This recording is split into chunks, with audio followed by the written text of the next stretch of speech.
Good morning, everybody. How are you? There's the crowd I'm looking for. This is a nice, intimate conversation we're going to have today. This is great. These lights are blinding me, though. I feel like I need sunglasses. Anybody got some? Well, my name is Eric Flynn. It's my pleasure to welcome you today to our annual MSCL breakfast. I get to wear three or more roles here at the university. So I get to teach marketing. I'm an undergraduate marketing adjunct professor here. I get to be one of the assistant directors for the School of Business, where I get to talk to people about resources that will help them advance their careers and help their lives. And I get to be a student in the Master's of Science in Executive Leadership. So I get to wear three hats, and so I guess all those things combined entitle me to attend the gym and use the resources, and I guess I'm qualified. So it's my pleasure to welcome you today. I'm so glad you're here. I'm going to talk to you about great leadership. We're going to have a conversation today, and today great leadership is needed now more than ever before, isn't it? If I have to turn on the news and hear another story about how ego and corruption and abuse of power is happening, I'm just going to lose it, right? So today, more than ever, we need to talk about great leadership and how we can inspire and develop great leaders to do better in our workplace. You may be an inspiring leader. I know there's lots of alumni. I see the badges here. Quick show of hands if you're an alumni of the university. Look at it, all these people, outstanding. And I know we have some great faculty and some administrators, and everybody's here to welcome you. If you're here for the first time, welcome. We're so proud that you're here being a part of the university. It's our honor to have you as a guest. And whether you have arrived or you think you've arrived, because really no leader ever really arrives, do they? They're just we're always on this journey of development. So whether you're aspiring or you're well up there on your journey, this is for you. But we're going to talk to you about how impact is important. What kind of impact are you having on the people, on your organization, on your community, and how you can do even better. So at University of San Diego, you're not just born to be a leader, right? You're developed. And we've been developing leaders for over 20 years through this Master's in Executive Leadership. And this morning's conversation, you're going to hear from four very esteemed leaders who are going to talk about how the MSCL has changed their lives, how it's changed their professional organizations, how it's helped their community. All right, so let's get going. If you're in line, let's get started. What do you say? It's my great honor to introduce you, a very esteemed panel with us today. Dr. Kim Blanchard, on the far left, is one of the most influential leadership experts in the world. He's the co-author of the iconic bestseller, The 1 Minute Manager, and more than 60 other books with combined sales of more than 21 million copies translated into 42 languages. I've only read one of them, but they're all good. In 2005, he was inducted into Amazon's Hall of Fame as one of the top 25 best-selling authors of all time. He's co-founder with his beautiful wife, Margie, of the Kim Blanchard Companies, an international management consulting and training firm. The MSCL came together because of Kim Blanchard and his vision for what a business degree that speaks to the heart as much as the head would do for leaders. So he's going to help us understand why we need new levels of leadership. Mr. Gary Ridge, sitting here, is CEO of the world-renowned WD-40 Corporation. He's been doing that since 1997, and he wins the award for the coolest accent on the stage today. If you haven't heard him speak, it's a treat. He's a graduate of our very first MSCL cohort. And Gary will share what he learned about MSCL and how it helped transform not only the culture of WD-40, but how it contributed to the growth and the financial success that followed. Gary teaches in the MSCL program, and so he'll show us how the classroom experience at USD contributes to also learning at a higher level. I just finished Gary's class this weekend, so I'm still on cloud 9 and pumped up from that experience. So if you really want the straight skinny on what it's like, find me afterwards, and I'll tell you all kinds of great things. I'm still hoping to get an A in this class, so I'm going to keep it soft right now. Pamela Gray Payton, seated in the middle, is our USD's Assistant Vice President for University Communications. She leads a professional staff of institutional media relations, community and government relations. And as the Chief University Spokesperson, she's responsible for issues of management, crisis planning, and communications. She graduated from MSCL in 2016. She's active both on campus and off campus. She's co-founder of the USD's Black Student Retention and Recognition Committee, which served as a catalyst for the creation of Black Student Resource Centers. And she's currently the president of the San Diego chapter of Jack and Jill America. She's vice chair of the RISE San Diego Board of Directors, secretary of the board of Kim Center for Gender Balance, and member of the Southeast Cluster of Rady Children's Hospital Auxiliary. She's proud and an active member of Epsilon Chi Omega chapter of Alpha Kappa Alpha Sorority, and her affiliation with these nonprofit organizations are just a few examples of her commitment to serving others. I don't know how you find time to do anything else in this world, but we're blessed to have her tell her story today. And I'm also extremely excited to welcome Dr. Barbara Luigi with us today. She's the Associate Dean of Graduate Programs and Associate Professor of Accounting here at USD, and she teaches in the MSEL program. I haven't had the luxury of taking her finance class yet, but I'm looking forward to it. Did I get that right? Yeah, okay. Do you mean looking forward to it or dreading it? I'm looking forward to it.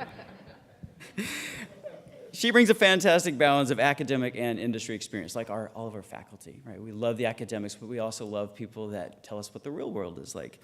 She earned her MBA and her doctorate at Cornell University, and she's an award-winning teacher and a highly respected researcher in the fields of financial reporting and corporate social responsibility.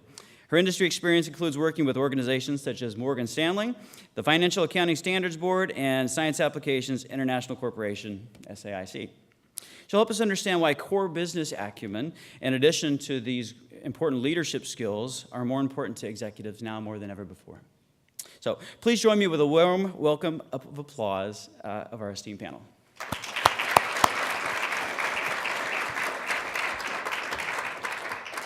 So good morning, everybody. It is excellent. I like the enthusiasm. It is an honor to serve as the moderator of our distinguished panel this morning. So I'm going to start the conversation with a question, and I'm going to direct this question first to Pamela because she recently finished the MSEL program. At some point in their career, every leader looks up and often recognizes that they aren't as effective as they would like to be. So the more you learn, the more you realize that you don't know or aren't doing what you need to do in order to perform your best as a leader. So how did you know? What led you to decide to start the MSEL program? Well, good morning to all of you, and thank you for being here. And first, I'd like to shout out my MSEL Cohort 16 brothers and sisters, who I'm delighted to see and grateful that you're here as well. Gosh, MSEL. So I've had the luxury of knowing about the MSEL program for many, many years because I have been at USD. Was actually here when the program was founded, and so I heard about it and was very curious, checked it out even then. Years go by because we're busy and because I think I know it all. I don't need any development. I don't need any training. I'm busy doing my work. We're very effective. Our team is doing really well. Gosh, what could MSEL or anything teach me, frankly? And then I reached a plateau in my career and recognized that there was room for growth. Probably should have realized that a little earlier, but recognized that there was room for me to grow as a leader and as an individual. And I also felt frustration because I didn't feel that I was able to effectively lead our team and our organization in a way that really sat well with both my heart and my interest in the organization. And so through research, discovered that the answer had been on campus all along, and it was the MSEL program. And applied to MSEL, learned a lot about Ken Blanchard and his vision for the program and what he had hoped to develop in terms of leadership in San Diego and beyond, and was delighted when I was accepted into the program, was actually overjoyed. Day one, you were there for a week, and I walk into a classroom with 17 other classmates, not really sure what to expect, and was overjoyed by the end of the day, and by the end of the week, thought my life was truly on a transformative path, and a lot of it has to do with the colleagues and the friends who are here today.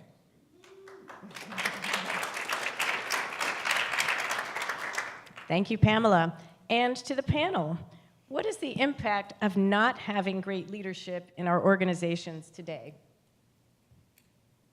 I think the biggest impact is that people keep on leaving organizations. You know, they don't quit the organization, they quit their manager. And because really great leaders understand that profit is the applause you get for creating a motivating environment for your people, so they'll take care of your customers. And a lot of people have it the wrong way. It's just profit, profit, profit, and they push results and all and forget about you do it through people. And so I think that's the big thing I see. You know, back in 384 BC, Aristotle said, pleasure in the job puts perfection in the work. The sad thing is we're pretty slow learners. And today it's a shame that 66% of people who go to work every day are either disengaged or actively disengaged in what they do. And that shame falls directly on those that call themselves leaders but don't embrace the principles of leadership, which are, it's not about them, it's about the people they lead. And I love Simon Sinek's description of leadership. He says, leadership is not about being in charge. Leadership is about taking care of the people in your charge. And that doesn't have to be that way. Business today has the biggest opportunity to change the world that it's ever had in the history of the world. And we can do something. People deserve to go home happy.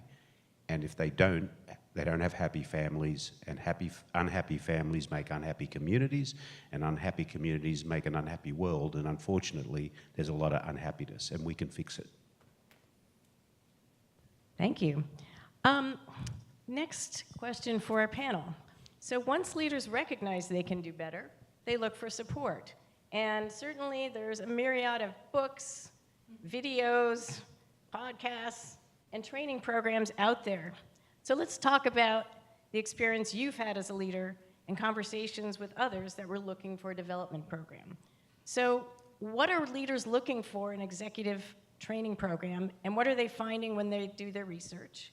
And then second question is, how do we differentiate the MSCL program from other business degrees? Several questions. I'll try to remember them all. What I found in MSCL was that it spoke to both my values and also my leadership skills, and helped me to develop both. Helped me to align my values with my leadership. I think often, particularly as women and as a woman of color, we tend to look at these things that we might see as soft skills and think that those soft skills are not marketable and can't be used in the workplace. And yet, what I learned in large part through this experience was that you actually could blend and could effectively use those skills to lead organizations to a higher level. And through this training, MSCL, over the course of 22 months, I grew exponentially in ways that I didn't even know were possible. I met, as I said before, some really remarkable people. Looking at my classmates and my friends now who are doing such remarkable things in their field. Leader Chad, if you want to hear a great podcast, log in and check out Chad's podcast on leadership. You learn a lot about new books, right authors, new ways of thinking. One of the takeaways for me was that this was an area of knowledge that I hadn't explored. Now, if you're a scientist, you know what the path is to be a scientist. If you are a politician, there's a path that you might follow to be a politician. If you're a leader, oftentimes you fall into these leadership roles. You are promoted at your organization, and you are recognized for being effective on your team. You don't necessarily have leadership skills. So what do you do as an individual to be effective and in order to create the type of growth within your organization, working with people who are complete strangers to you? How do you get to the best out of this group of people? One of the many, many things I felt that I was able to glean from MSCL was how to look at each of my colleagues as important members of our team and how to help them best utilize and develop their own skills. And in turn, what we created was a culture where I don't have to do all the work. Now, they're there being supported and guided and helped through my training to be their best. And so it became a model where I think we talk in MSCL about this 70-30 model where you're doing 70% of the leadership work, but what you really are trying to do is turn that around where your team is doing 70% of the work and I'm doing the 30% and leading them and being an example for them. And what I believe we have created is a culture where my folks are actually very happy and they're very effective and our group is doing extremely well. I'm content with that. I'm always looking to improve now. I didn't, as I said, and I was joking somewhat earlier, didn't recognize that there was this entire body of knowledge about leadership. I had read the 1 Minute Manager and put it on a shelf afterwards, realized now that this material, the how to train, how to evaluate your employees so that everybody is a winner. One of my favorite classes was the class that I took with Gary, where you are learning how to help people win. It's not punitive, you're not evaluating your team to be critical of them, but you actually want to help them win. When they win, you win. Your organization wins. And one of the things the reason I wanted to start the program is I looked at all the MBA programs, and a bunch of you probably have MBAs here. They don't teach anything about leadership. They tuck it in an organizational behavior class, and I just felt that it was such an important skill. And we think that effective leadership is a transformational journey from beginning with yourself. So the first 3 courses are all about finding out about yourself, writing your own mission statement, your own values, even your own obituary, and really getting to know who you are and all that, what's your leadership point of view. Then we move to one-on-one leadership where you're trying to build a relationship of trust with another person. And then we move to team leadership, which is about building a sense of community. And then finally, organizational leadership, which is how do you create an organizational culture. And then the San Diego faculty, they teach the accounting and the marketing and the finance and all, which are still important, but we really pound leadership to people, so they really get. And the size of the class is we don't want any more than 20 to 25 in the program because they become your support group.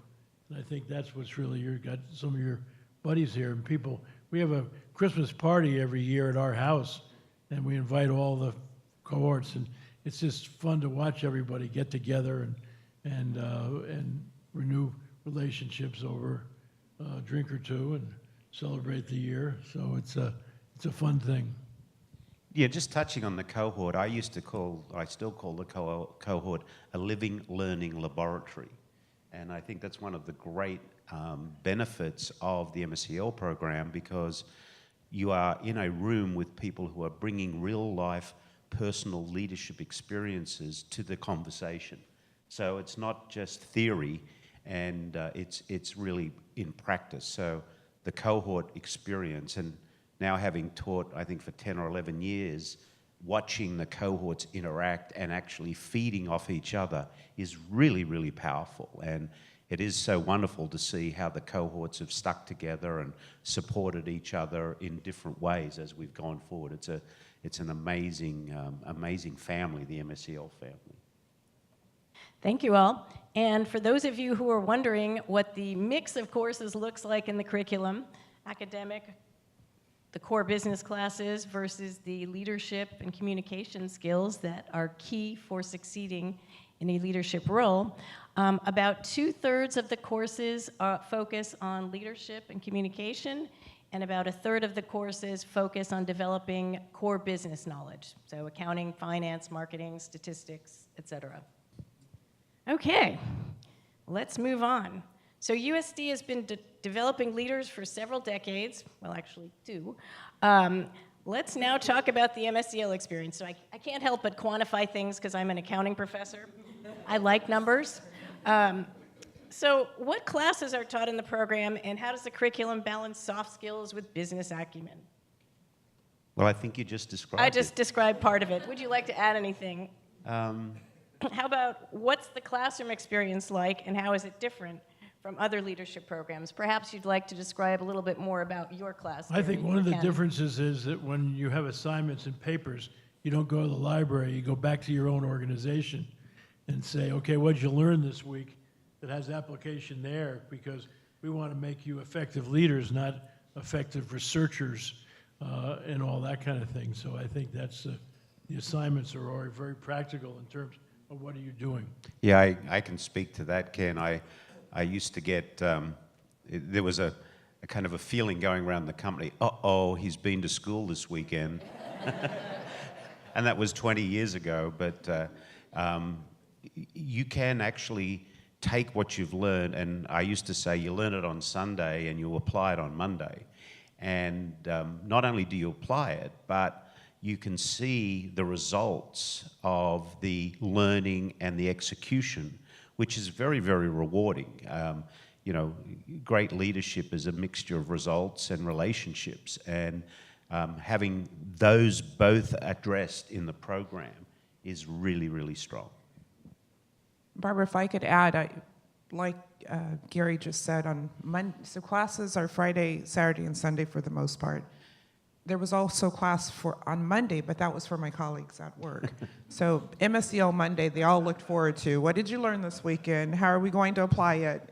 Because I came immediately into the office with this new enthusiasm over whatever we had picked up over the course of the weekend.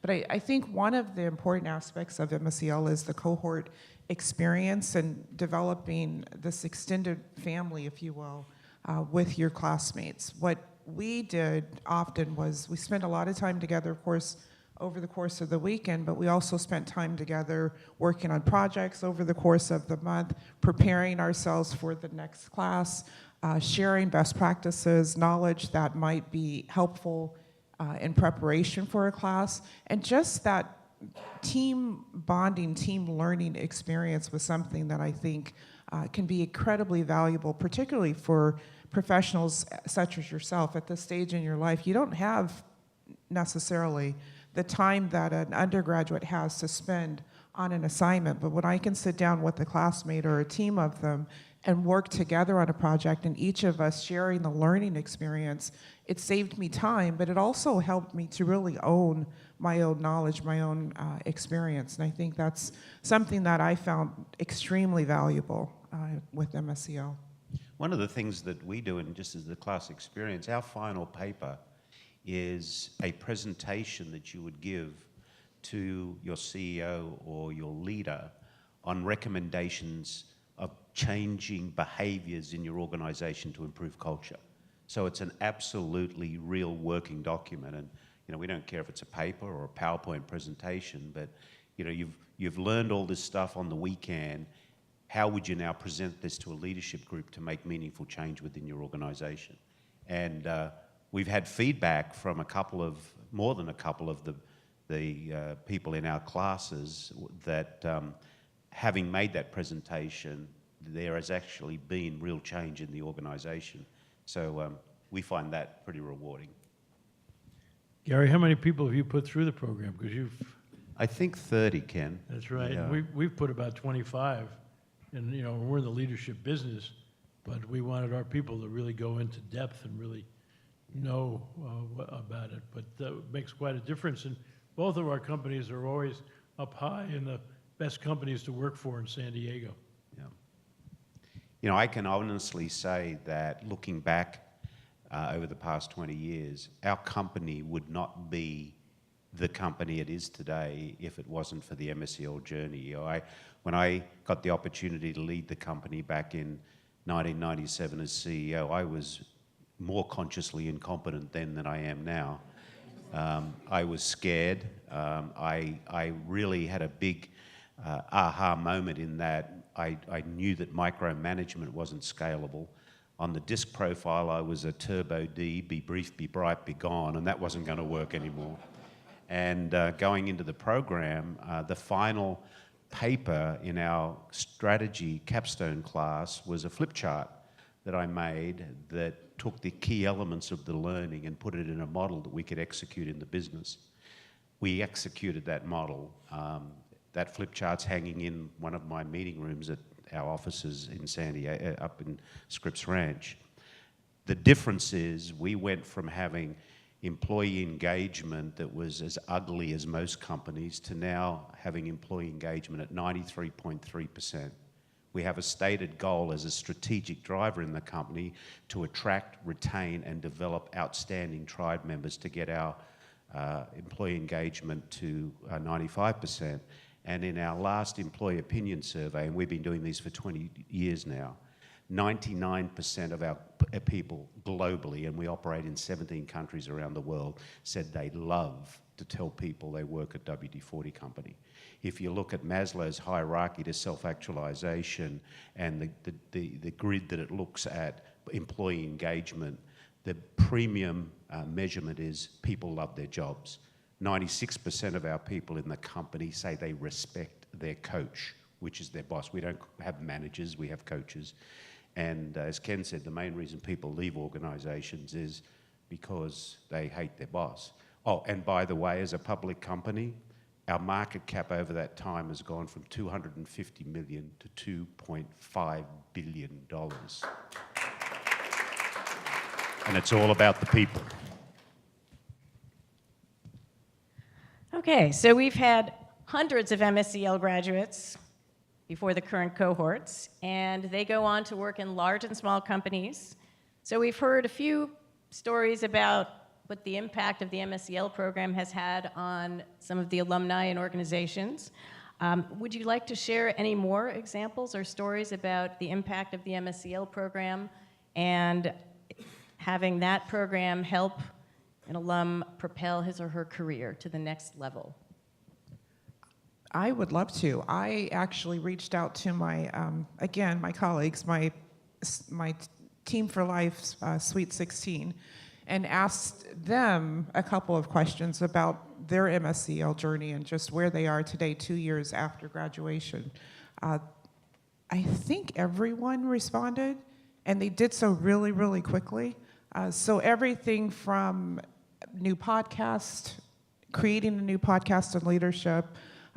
Mary talked about her remarkable transformation in terms of her own leadership style and how it has improved and helped her relationship with her family, how she invests her time. She has found her passion, left what she was doing and is doing something new. My friend Ramel, who is a commander or whatever is above a commander now, the military, the Navy won't let him go because he's just so incredibly valuable. We're there though, we've already gone through the retirement with him, but we'll retire again when the time comes. Brad, who had such great wisdom in the program. I don't know that our MSCL cohort would have been the same without Brad. He brought tremendous experience into the classroom, shared with us, and we all learn and continue to learn from him because he is a doer.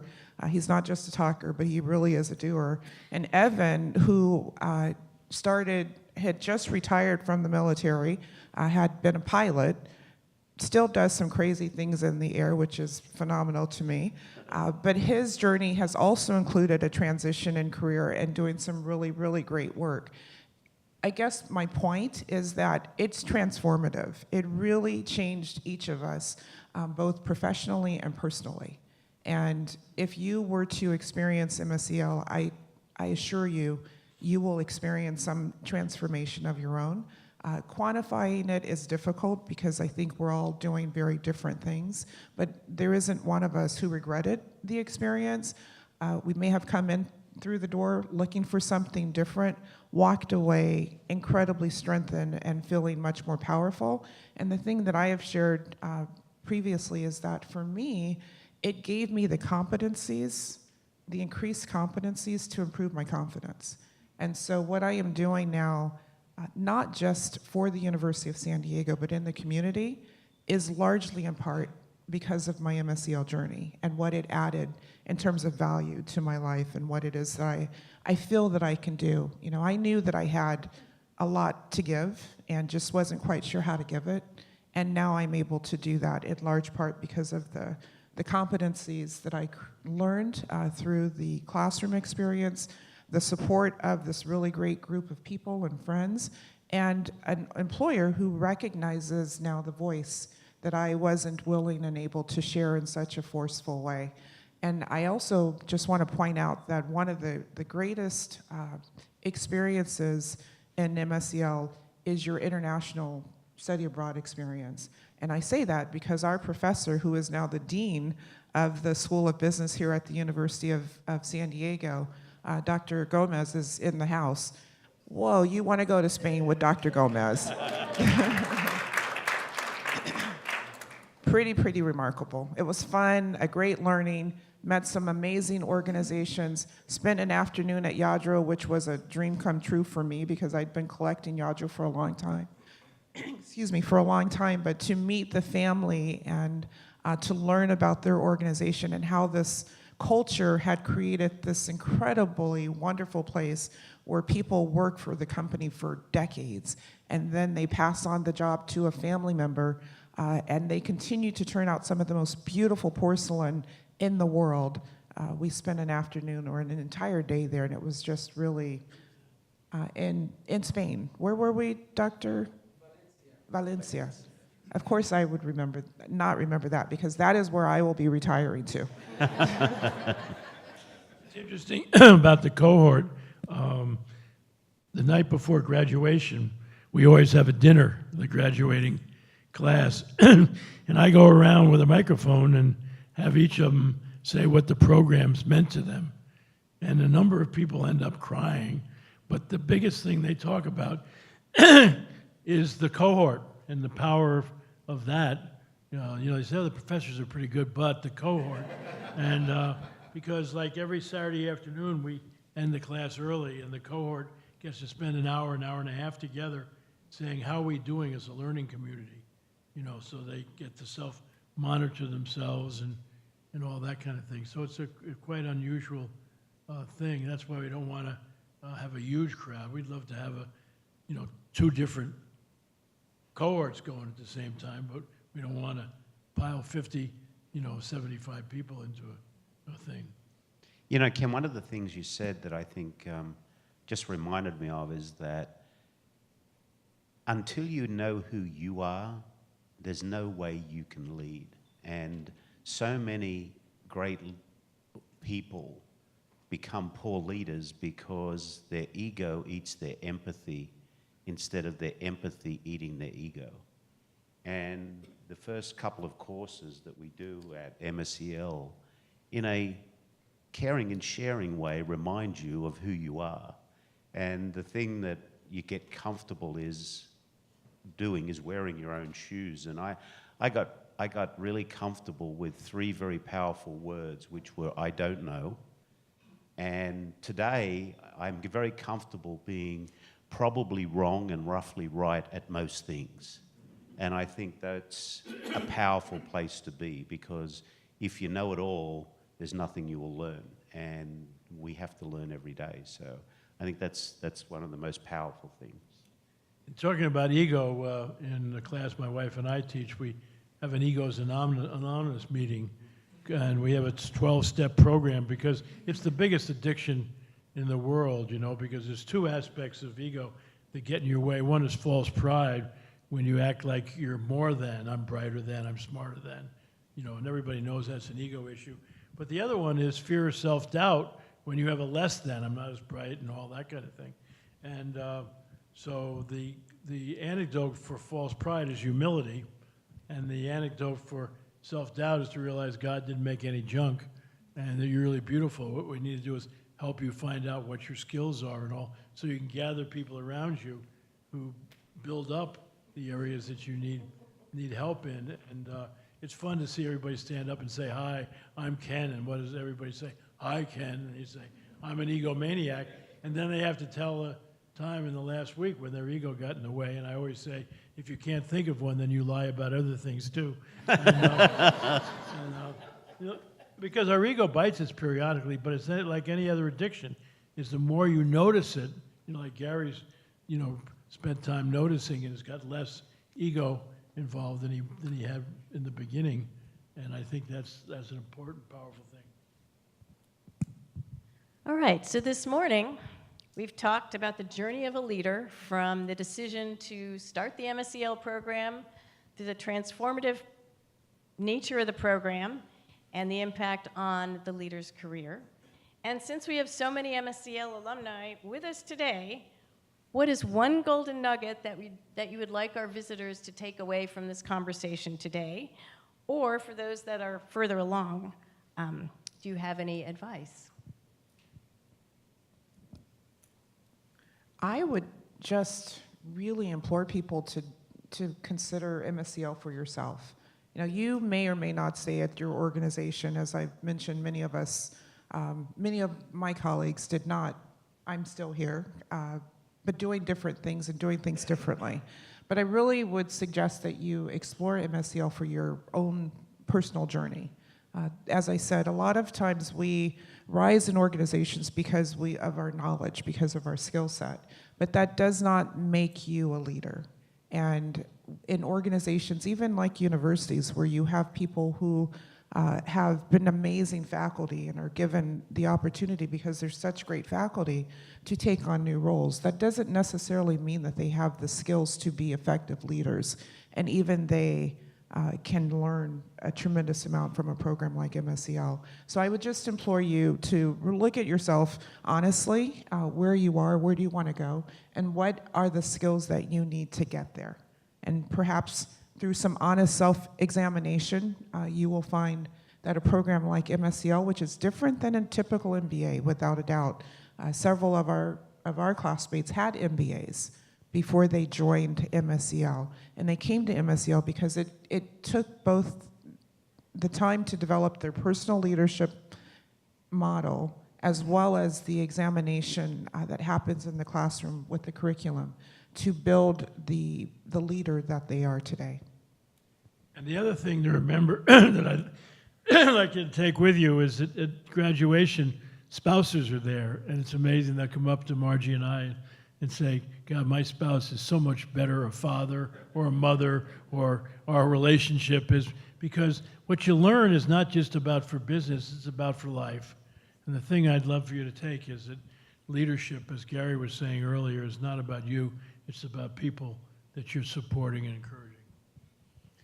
And if a one-time traveling salesman from Australia can learn how to understand who he is and then respect the power of people and help them make a difference in the world so that they go home happy, anybody can do it. So if you want to make a difference in the world, there's an opportunity. And then when the 95-year-old you lays down on that last bed and takes a breath, you can say, I was proud of what I did because I made a difference, and we have to make a difference.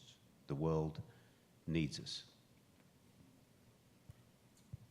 Thank you all for sharing your insights with us. We've got about 15 minutes for questions, so I would like to put it to the audience. Please raise your hand if you have a question and stand up and speak loudly.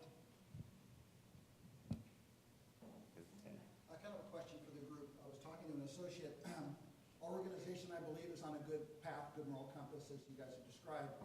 We have a business relationship with another organization where the hard data suggests we're good organizations, we're compatible, but the soft data suggests that we have challenges. How would one might start a conversation to progress so that the organizations get on the same wavelength with regard to the soft data and the moral compass? Well, one of the things that you learn in the program is that there's two aspects of servant leadership. One is vision and direction, and values and all. So where I would begin with them is make sure that you agree on a vision which says, first of all, what business you're in, what's your purpose, what's your picture of the future, what are you trying to accomplish, and then what are the values that are going to guide your journey. And because if you have that kind of vision, it makes such a difference. I was talking this last week to a whole bunch of people of the Republican Party, the right, group, and I said, the reason problem in Washington is that we don't have a vision for our country anymore. And what does it say in the Bible about people without vision? What happens to them? They perish. And we're really heading in a negative direction because nobody's talking to each other and all that kind of thing. And so what you need to, first of all, have a common vision, and then you can set goals once there's agreement. And that's where you need to make sure that they buy in. And if they don't buy into the vision, then I wouldn't, do a collaborative relationship with them.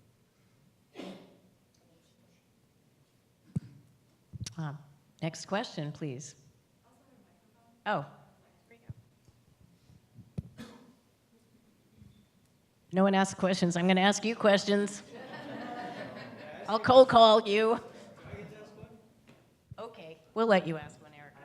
I had the pleasure of attending a halftime institute session where Ken spoke to the group about what it means to build a halftime. Would you talk to us about what that means, about taking stock, and what halftime means as we're planning the next phase of our career? That's a concept that Bob Buford developed, and he wrote a book called Halftime. And it said at certain ages, like in your mid-40s, you're in the locker room and you're thinking of coming out, and most people want to move from success to significance, from getting to giving. And it really is an interesting thing. But what we're finding with young people is that rather than, push for the success and then significance, they want to do both. They want to be able to be successful while they're making a difference. And so Halftime's a really wonderful program that they have. You go for a day and a half and really take a look at your life and decide where would you like to go if you had a choice of where you could make a difference in the world. It's not about leaving your organization, but where can you give back? Because success is all about making money and recognition and power and status. And significance is all about generosity, service, and loving relationships. But it's interesting, if you just focus on success, you'll never get to significance. But if you start focusing on significance, you'll be amazed at the success that come your way. Like Mother Teresa could have cared less about making money and recognition and power. She was all about generosity and service and love. And then people were falling all over trying to give her money and recognition and power and status. Yes. What are the top reasons that people enroll in the class? Excuse me, what are the what? What are the top 3 reasons that people enroll in the class? Well, I would first of all say that they've reached a plateau in their career, and they have all the business knowledge, but they lack the leadership skills to rise to the next level. That's one reason. I would say one of the reasons is a real desire to find the way to unlock the real person that's inside them. Because, a lot of people don't know who they are. And I think a lot of people come to the class because they've heard a lot of our history and our stories to say, you know what, there's something in me that I need to unlock to make it, to be a better person, to make a difference in the world. And I think that's one of the reasons. They probably realize that a little into the class, actually. But.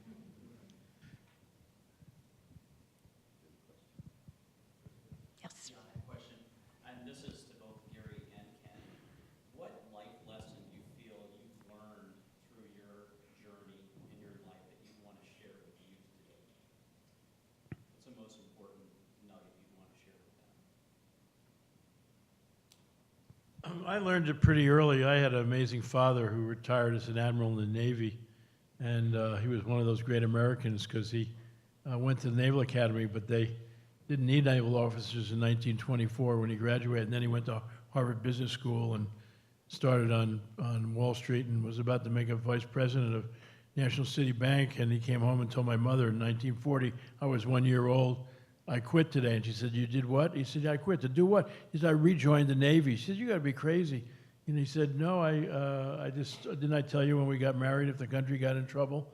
I thought we owed it something. And so that was those amazing people. But he ended up in the Pacific, and they gave him 12 LCIs and led the Marines and the Frogmen into Saipan, Kwajalein, Eniwetok, Tinian. 70% of his men were killed or wounded. It was an amazing thing. But I remember I won the president of the 7th grade in New Rochelle, New York. And I came home, I'm all pumped up, and my father said, well, Ken, your leadership training begins today. And I said, what do you mean? He said, now that you're president, don't use your position. He says, because great leaders are great because people respect and trust them, not because they have power. I think the lesson that I would share is not one that is easily adopted, but you get to that state where it's not about you. When you can get to the state that it's not about you, I think that a whole lot of opportunity unfolds. You know, we need to involve people, and the other side of it too is that we're on this continuous learning journey, and to be able to be consciously incompetent and get comfortable with it, I think is a great lesson. Questions? Okay, then I have a question. Oh, wait, another question here. What are the requirements basically for somebody to be participate on the somebody has to have a college degree or something like that? Generally a bachelor's degree, and you'll submit a sample of your work, something you have produced at work, and an interview, of course. Although you didn't have one, did you, when you started, Gary?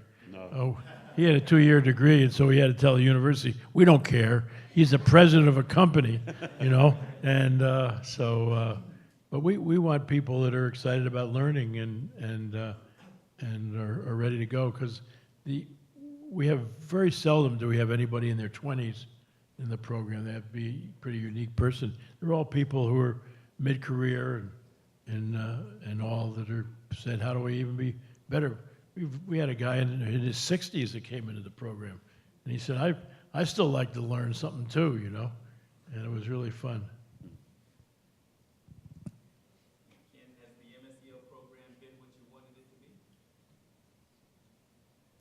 Yeah, it really has. I just love the graduation dinner things, and Margie and I teach the leadership point of view class on a weekend, and Margie always says, this is my favorite weekend of the year, you know, and we don't do a lot of the talking. We teach them a framework how to determine their leadership point of view, and they work on it, and then everybody in the class presents their leadership point of view to the class as if they were talking to their colleagues and saying, I'm in this program, and one of the things I've learned about is what is my leadership point of view, and I'd like to share it with you. Because most people are trying to guess where their bosses are coming from, and it just blows people's mind when you sort of say, here's where I'm coming from, and here's what I expect of you, and what you can expect of me. And so it's been really fun. I saw some questions here. Yeah. Yeah, so Gary, WD-40 is so incredibly values-oriented, right? You talk about having a why of being in the memories business, creating these long-lasting memories, and that is so clear in your culture. But to even step outside of that, how did you go about identifying that as your why, as such a core value? How did you arrive at that? Well, you know, one of our second value is we value creating positive, lasting memories in all of our relationships. Our first value is we value doing the right thing. You know, when you think about it, when the game's over, the only thing that's going to be left is a memory. And we're fortunate with a product that does create positive, lasting memories. So, you know, it's pretty boring to someone ask you what you do, and you say, I sell oil in a can. But when I'm on a plane, or when anybody is from the tribe is talking about WD-40, and they say, what business are you? And you say, we're in the memories business, you immediately get, what do you tell me about that? And having that as a value is very strong, because it helps us challenge everything that we do. You know, if it's in product creation, tell me what memory that will, positive lasting memory that will create. If it's in a relationship with our shareholders, with our tribe members. So, you know, as we just had a class all weekend talking about a lot about how a lot of people think values in an organization are restraining. They're absolutely not. They create freedom. And, you know, I often say reasonable people who share the same values and absorb the same information will have a similar point of view. And it's those three things which are so important: reasonableness, values, and education and learning. So, I hope that what we do every day is leave a positive memory with someone about something, whether it's our can or the way they're treated, or how they're greeted when they come to our TP, or everything else they do. It's deliberate. Any more questions on this side? And I don't want to ignore the corner over here. You're not in my line of sight unless I really turn my chair. There's one over here somewhere. Oh, wait, there's one over. No? Okay. Hi, I'm a USD alum. How do you work with, if you really want to create a hedge fund someday and a startup for real in this world of cryptocurrency and Die Hard and Instagram? How do you do that when you kind of got the world saying you will never succeed, and to just get a job when you really want to make it happen? And how do you sacrifice this ambition of proving people wrong to say, I want to become a real leader from the inside, while you try to actually make that happen? Is your question about how do you become an entrepreneur? Is that what you? Well, how do you become an entrepreneur in the way to become a good leader as well? Instead of saying, I'm going to prove people wrong, taking that dark side and making it happen and running with it, because it actually is an empowering feeling. But to sacrifice that and say, I want to create this and be a good leader at the same time.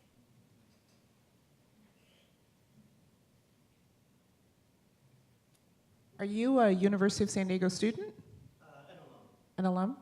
An alum? We actually, this is not intended to be a advertisement for the center, but there is a center on campus that actually works with entrepreneurs and innovative students who are interested in launching ideas and building in a way that I think you have described, building new initiatives. It's called The Brink. Yeah, I checked them out. They told me to reach out to someone, so I checked out their Instagram. I looked up their Instagram on Social Blade, and I found out that they were even unfollowing hundreds of people, except on Valentine's Day where they followed 2,500 people, so that didn't really appeal to me, because I looked up that person's startup and I looked up their data on Social Blade, and I'm like, this person's just unfollowing. He's got a 0.44% engagement. He's got 13,000 followers, but he's unfollowing hundreds of people consistently. And to me, that isn't in an ethical way that I would like to, create a relationship with someone. I'd be more than happy to talk with you offline about options that I know exist at USD. You're welcome. I think it gets back to the earlier question, is if you want to create something, first is what is your vision? You know, what business you want to be in, if you do a good job, what will happen, what are the values? And then you can go and find people who are excited about your vision to join in to you, because I wrote a book called The 1 Minute Entrepreneur, and the 4 skills you need is first we call it the test of joy. If you love what you're doing and you love the vision, you're going to be successful. But the second one is the test of purpose. At some point, you need to find somebody else, particularly customers, who are going to get excited about your vision too. Otherwise, you got a hobby, and so you got to test that. A lot of times, people spend all their time, introspective and all, and then they spend a lot of money, and then they can't get any customers that are excited about it. And the third one is the test of perpetual prosperity, which is what are you doing that's really serving other people and making a difference in their lives. And if you kind of take a look at some of those things, you get an idea. But starts with vision. I've just seen so many companies that you ask people, what business are you in? And you go around the company and you ask everybody, you get a different answer. And you say, what are the values? I don't know. I think they're on a wall somewheres, and all that kind of thing. And you wonder why, Nordstrom's beats people in retail, and Southwest beats people in the airlines, and Wegman beats people in the grocery business, and Disney beats people in the entertainment business. They have a clear vision and a set of operating values that everybody lives. One more question. All right. Oop. For prospective MSc others, Pam, what would be your selling point for the program and the 2 wonderful individuals you're seeing in between? I haven't sold you already? You know, as I said earlier, I really would encourage prospective students to strongly consider MSEL for themselves. You know, both your organization and your family, of course, will benefit, but you personally, regardless of where you go, what you do, the benefits to you personally as an individual and as a leader are truly exponential. And in my experience, it truly transformed my approach. It transformed my thinking. It validated, in some cases, a lot of what I believed to be true about myself and about how I could be most effective. There is not one approach for everybody. You know, we each have our own strengths and weaknesses. It gives you an opportunity to develop those and, frankly, to give yourself a true, honest evaluation of where you are. And how can you improve on all of those skills? You'll confirm what you think you know and learn what you don't. Yeah. And I, of course, think the most important piece of the program is the accounting class. Me too. Yeah, right. Thank you all. I believe Eric has a few words for us. I don't disagree. I'm just going to point out my MSEL. It's supposed to be MSEL Monday. I guess it's Wednesday. So MSEL Wednesday moment is what we're learned in Gary's class and what we're talking about here. The three words that are the three things that Gary taught me this weekend. It's simple, it's not easy, and time is not your friend. So think about that for a second. This is relatively simple, but it's not going to be easy to change. It's not going to be easy to take the next step. And the sooner you do it, the better, because we need leaders, and I'm confident that each of you have a moment inside of you where you think, I need this for myself, right? So I want to point out a couple of things. First of all, we have a gift. We have Ken's new book, Servant Leadership in Action. Many of you did get it when you came in. If you did not, and you're a guest of ours today, please stop by the table out front. Mrs. Catherine Northcott, my colleague, is behind you. She'll make sure you find one of these, and actually I want to give a great shout of praise. These things don't happen by the people on the stage. They happen by the people that are behind the scenes and make everything happen. So Catherine was very instrumental in making this moment all happen today. My coach, Kate Mickle, is here in the audience as well, all the support that it takes to happen to that. And I don't see the others right this moment. Casey Hayes, another administrator in the university, all came together to help us put this together. So thank you for your time today. It's been very important, I think, for us to share this message with you. There are lots of alumni, so if you see somebody with the blue thing underneath of it, that's somebody who's been through this program. So I encourage you to hang out, go back in the lobby, have another cup of coffee, and talk about your experience if you're an alumni with somebody who doesn't have one of those blue stickers. And if you don't have a blue sticker, please find somebody and ask those questions. Ask those things that maybe you didn't ask today. We'd love to answer those questions and help you further along on your leadership journey as well. We have some informational brochures outside. They have my probably my picture and at least my phone number and some contact information. I'm the assistant director that helps manage and recruit and tell people about this program to connect you with resources that are going to make your life better so that you can serve yourself and improve those around you. So, and I want to give Eric a praising because he's recruiting for the program, so he decided he better get in the program. And even though he's kind of a slow student, he's learning a lot.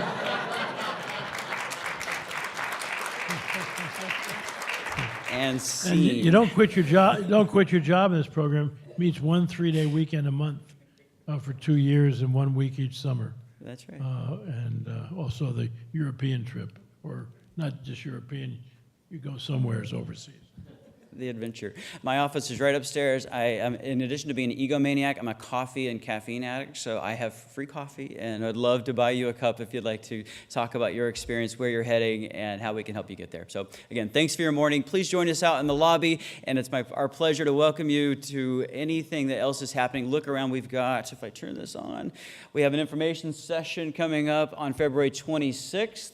Well, we'll be talking about the MSCL and answering more of your questions. We'll also have a fantastic opportunity to learn about other programs in the graduate school with our Meet the Professors open house. So we'll bring MSCL faculty as well as many of the other faculty that serve in the business school to talk about all of the graduate programs we have available. So please take a look at that, check that out, and we hope to see you again real soon. Have a good morning.